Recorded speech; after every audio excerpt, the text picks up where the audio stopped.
Olá, estamos vivendo num tempo em que somos convocados todos os dias a celebrarmos a individualidade.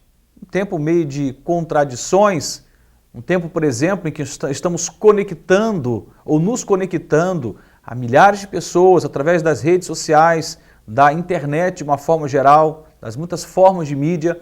Nesse tempo, infelizmente, apesar de muitas conexões virtuais, estamos vivendo um tempo de profundo isolamento e de celebração da individualidade.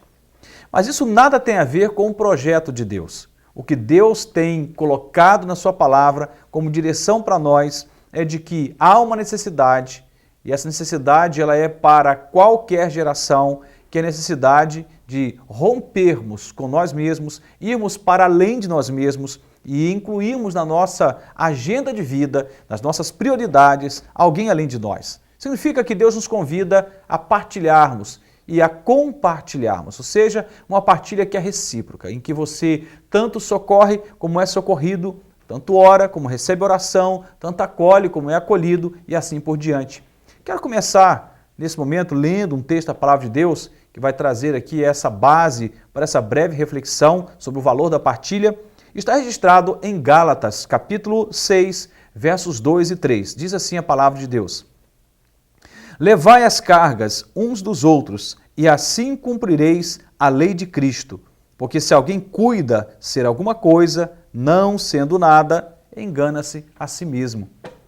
Paulo aqui está escrevendo, e nessa carta aos Gálatas, ele está falando sobre a necessidade de dividirmos o peso, de dividirmos as cargas, de levarmos as cargas uns dos outros. Como dizia agora há pouco, esse tempo é um tempo de celebração da individualidade, em que cada um quer, inclusive, o direito à privacidade, não permite que ninguém acesse essa privacidade. Às vezes está num buraco, está se afundando, está no limite, mas não consegue dar o braço a torcer e pedir ajuda, por exemplo. De outro modo, há aqueles que mesmo quando estão diante de alguém que pede socorro, que pede ajuda, estão tão ocupados, com aquilo que é pessoal, individual, que se esquecem de estender as mãos e de prestar socorro. A vida na mutualidade, na troca, em que nós tanto ofertamos ajuda como recebemos ajuda, é na verdade a direção que Deus tem para nós. E Paulo escrevendo aqui aos Gálatas, ele diz, olha, levem as cargas uns dos outros. E olha que detalhe, e assim cumprireis a lei de Cristo. Isso é muito próximo daquilo que Paulo diz lá aos Romanos, capítulo 13, no verso 10, quando ele diz que o cumprimento da lei é o amor. Na medida em que nós queremos agradar a Deus, cumprir a vontade de Deus, então estamos aí automaticamente assumindo um compromisso de amar. E um compromisso de, enquanto amar, dividir as cargas, repartir as cargas. Em que quando olhando para alguém próximo de mim, que está vivendo a sua sobrecarga, precisando de alívio, então me coloco à disposição daquela pessoa, a fim de aliviar essa carga, olhando para ela, percebendo-a, acolhendo a sua dor, acalentando o seu sofrimento, apontando caminhos, intercedendo em oração e assim por diante. Se nós queremos agradar a Deus, precisamos fazer aquilo que Deus diz como vontade absoluta dele. Amar é a vontade absoluta de Deus. E a partilha é um dom precioso, eu diria uma virtude nesses dias. Alguém que consegue partilhar, dividir, repartir, essa pessoa ela é virtuosa numa cultura, como dizia, de celebração da individualidade. A grande questão é que quando o texto nos aponta essa necessidade de partilha, ele também fala do desafio. Paulo vai dizer o seguinte, se alguém cuida ser alguma coisa, ele abre um parênteses e diz, não sendo nada, engana-se a si mesmo.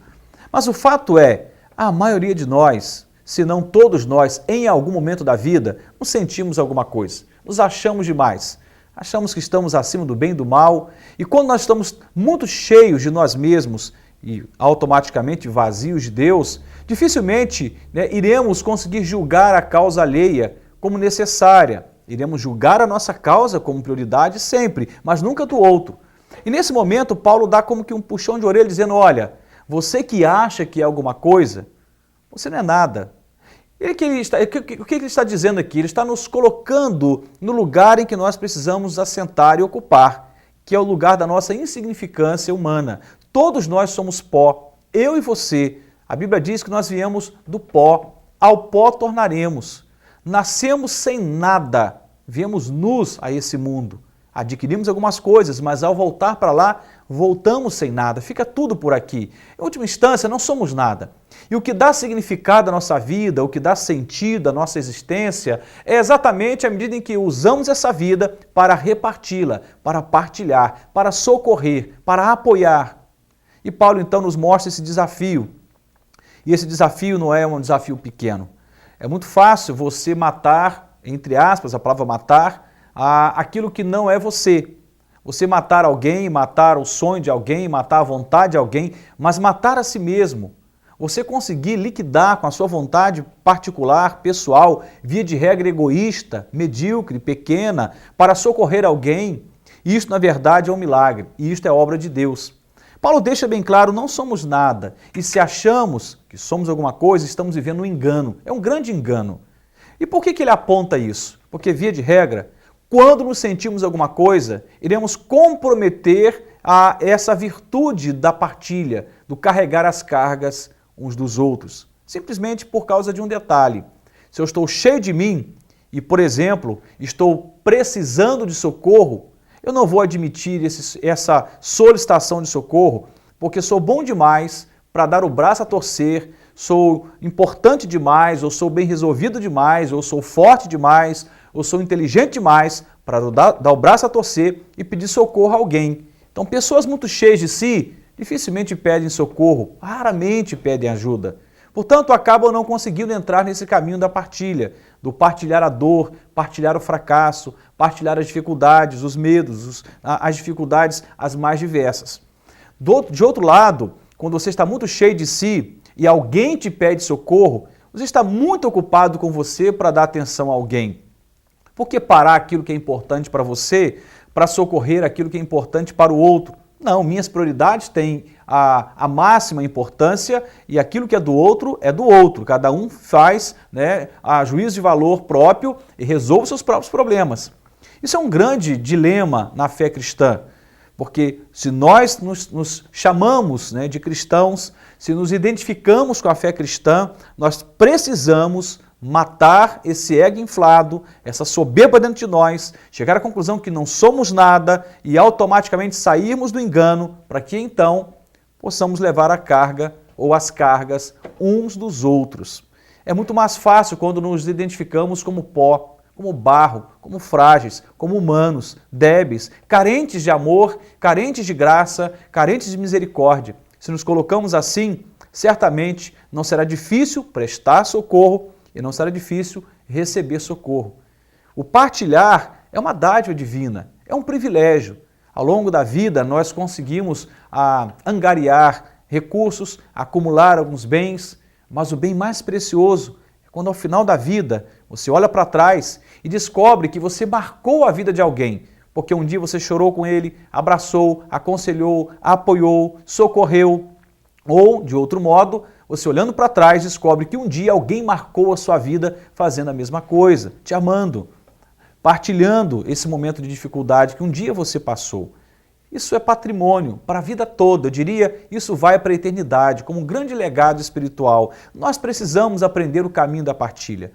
Olha, é óbvio que esse convite do Evangelho é uma contradição com essa cultura altamente egocêntrica, em que coloca cada um de nós numa grande poltrona real, nela nos assentamos e acreditamos que precisamos ser servidos o tempo todo, porque o que mais importa é aquilo que é importante para nós.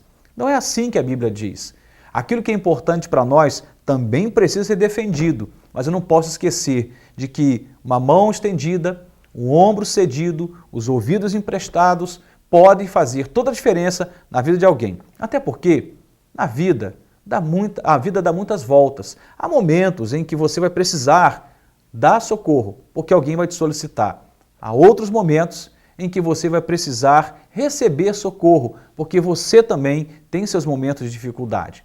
É nesse sentido, um pouco mais adiante, no mesmo texto de Gálatas, que Paulo vai dizer, olha, com Deus não se brinca, Deus não se deixa escarnecer, tudo o que o homem plantar, o homem vai colher. Você quer receber ou colher misericórdia, compaixão, socorro? Plante isto, plante socorro, plante misericórdia. tá? Semeie isto na sua vida. Automaticamente a colheita virá. Caso contrário, se você planta egoísmo, se você planta, de repente, né, um juízo de valor em que a única coisa importante é você, vai chegar um momento em que do outro lado vai ter alguém que vai pensar exatamente assim. Você só vai colher aquilo que você plantar. Então plante amor, plante compaixão, plante empatia e partilhe a sua vida. Ora ofertando ajuda, ora recebendo ajuda. Que Deus nos ajude a realmente viver nessa dimensão. E aí a Bíblia diz que isto te ajuda, te conduz ao cumprimento da lei de Cristo. Amando, partilhando, carregando a carga uns dos outros. Vez e outra nos cansamos de fazer isto. Mas sabe o que a Bíblia recomenda? No mesmo capítulo de Gálatas 6, se nós não desanimarmos, se não pararmos no meio do caminho, no tempo certo, colheremos. Portanto, não se canse de fazer o bem. Deus te abençoe e nos ajude a compreender e a viver essa verdade espiritual. Amém.